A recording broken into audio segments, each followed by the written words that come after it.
Hey guys, welcome back to my channel. This is Fablestan and my name is Kim. It's really nice to meet you and that's really nice of you to be here. And thank you for checking out my stuff. So in this video I want to talk about core cards. I know core cards tend to be a trouble area for a lot of people, but they don't have to be. And if you kind of approach them from a storytelling perspective, if you kind of look at them as character types with different backgrounds and culture and personal concerns, and also like elemental slash cultural traits, then they're not really that hard to understand. It's kind of like just imagine them as like the Myers-Briggs type or something. Like they're character types and they have this set of personality traits and they have certain tendencies and stuff. But yeah, this video I want to focus on the 4 royalties of tarot. So I'm not really going to be talking about the specific core cards in each suit, but I'm going to I'll be talking about like pages in general, knights in general, queens in general, and kings in general. So I'm just talking about these 4 roles and what they mean, and then I think I'll also kind of like talk about how you could apply this general understanding of what each role is and how you can sort of understand like the differences between like the 4 pages. Okay.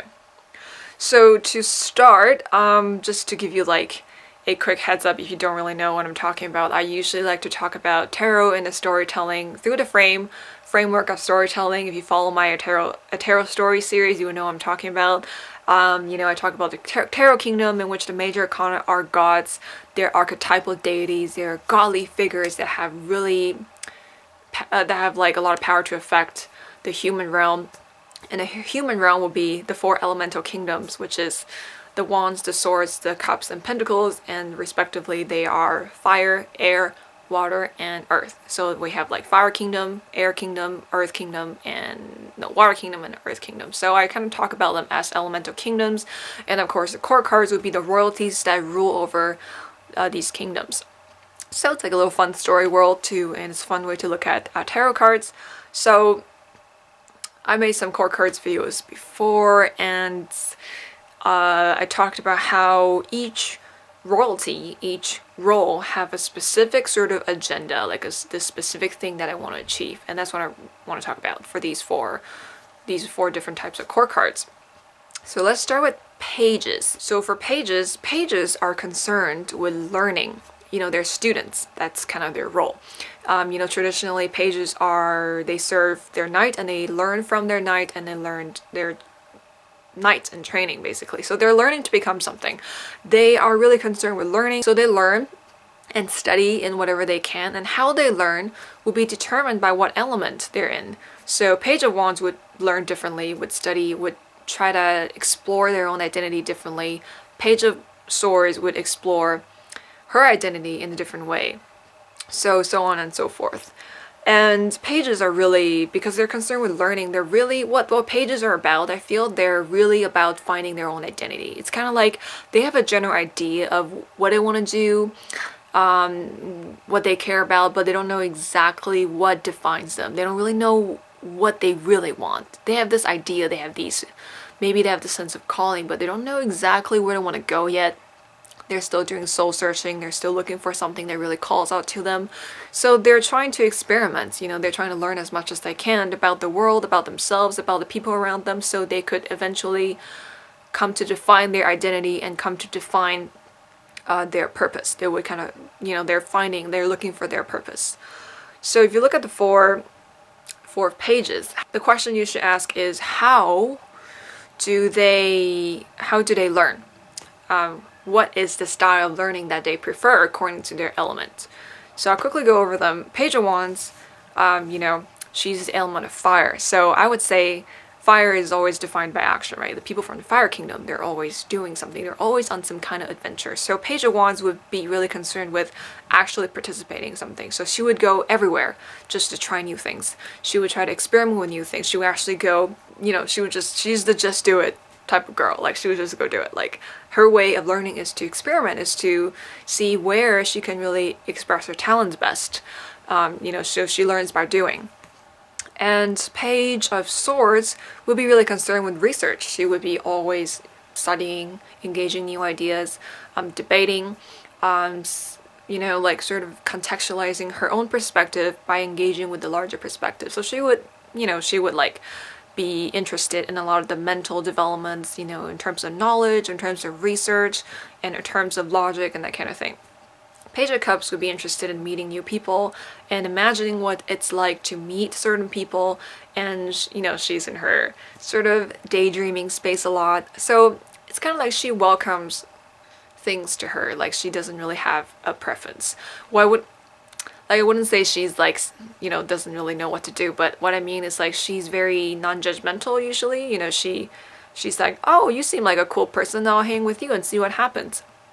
And she primarily learns from the connections that she makes, because you know, water element has to do with relationships, so she learns a lot from being with people around her. And lastly, Page of Pentacles, she will learn by doing what's practical in that moment. So she would be concerned about accumulating resources. So if she's a student at an actual school, her resources would be her marks. So she would be doing anything she can to study for a test, to prepare for a test, to plan to do well in her projects.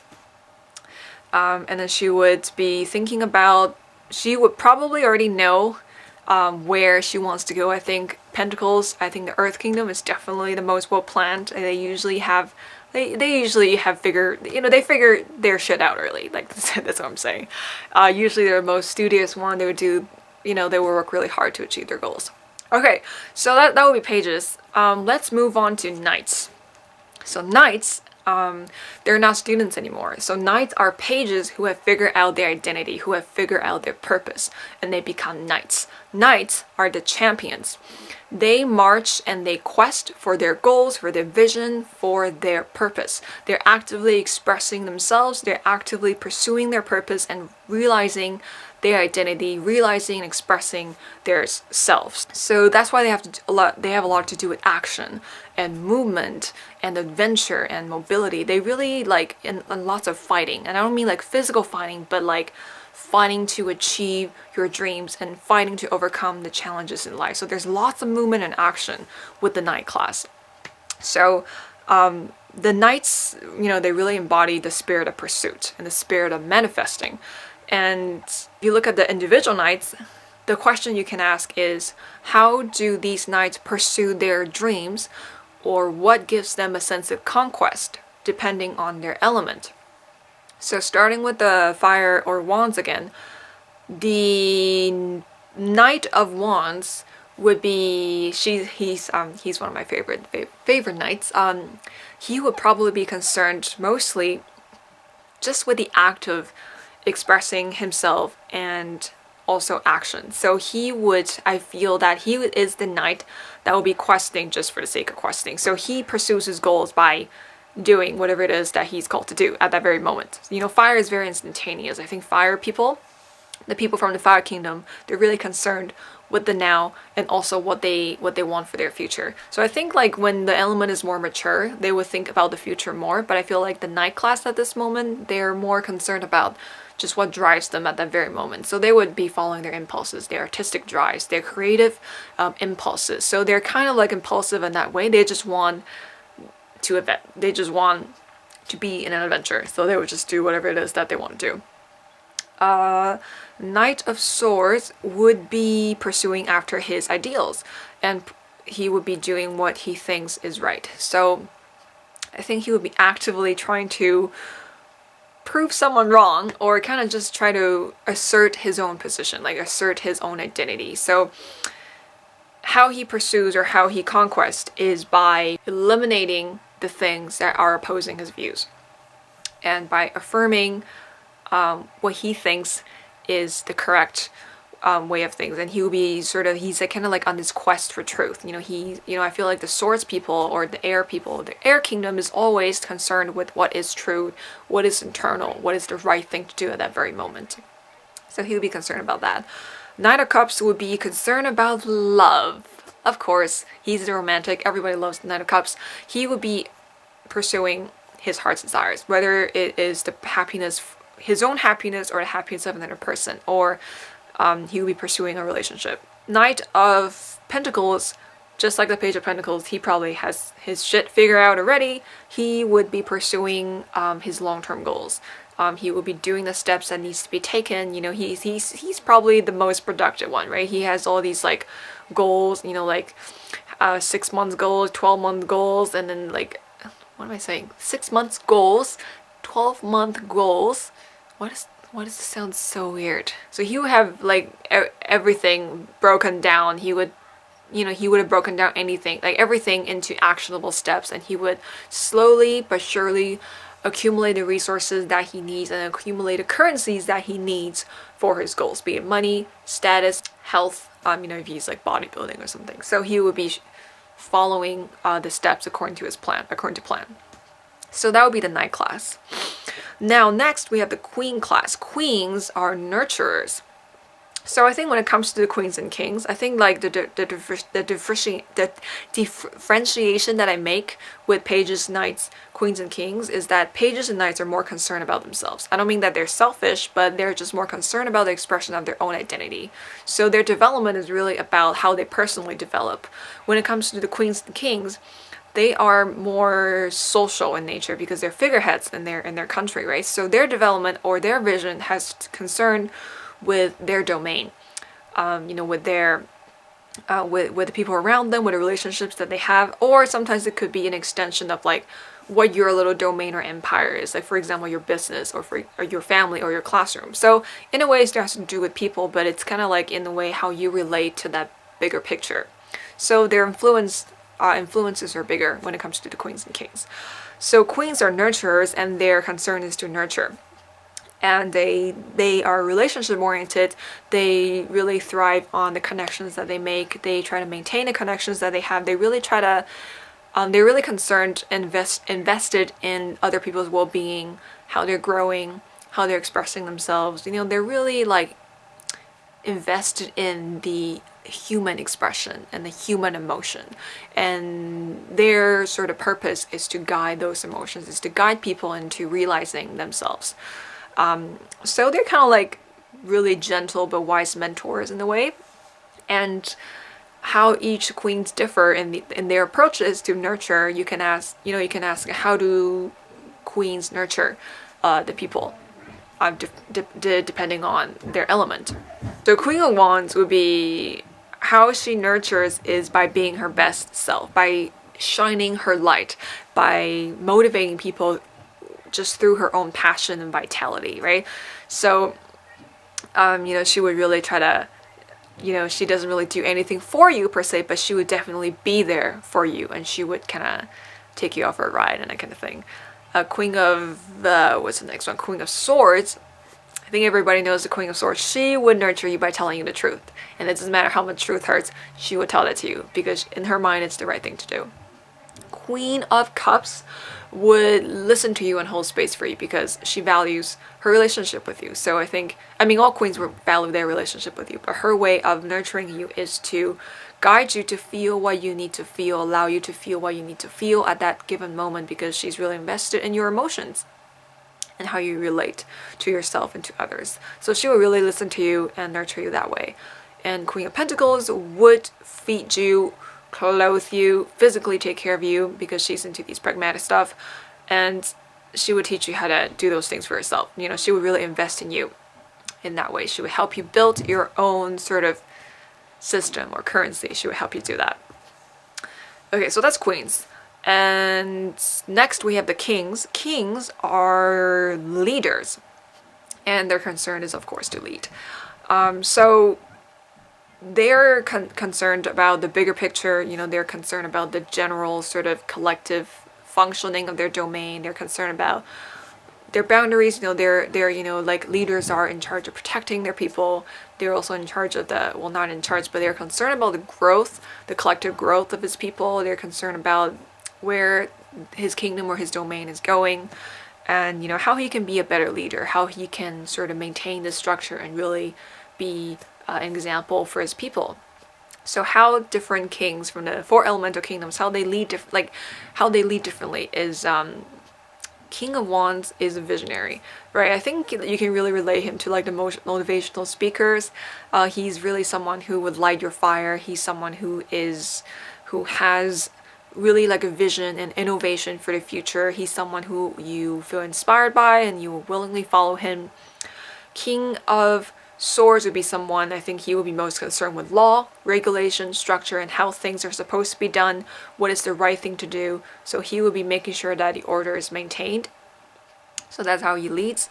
King of Cups would be he would lead by showing kindness to others. So I think he's really into charity, and he would lead by making sure that everyone on his team are okay, are performing well, are connected to him. So I think he really makes that personal connection, like, you know, through kindness and through his niceness, like his friendly qualities. And for King of Pentacles, he would be concerned about the resources and the wealth of his domain or his people. You know, you could translate this to like your business or your workplace or that kind of thing, or the people you manage or whatever. So King of Pentacles would be concerned about like how productive people are, how they are using their resources, how the resources can be best used, and that kind of thing, right? He's concerned with the currencies that are in place for that particular domain. So yeah, so that's like kind of like an overview or like an exploration for these 4 different royalties and the roles that these royalties play and what they're concerned about. And if you're having trouble with court cards, this is a good way to look at them, like by looking at their roles and what they're concerned about and how these concerns are expressed differently because of their element, right? So again, for pages, they are students. So how do students learn? How does Page of Wands learn? How does Page of Cups learn? And then you can do the same thing for the Knights to Queens and the Kings and that kind of stuff.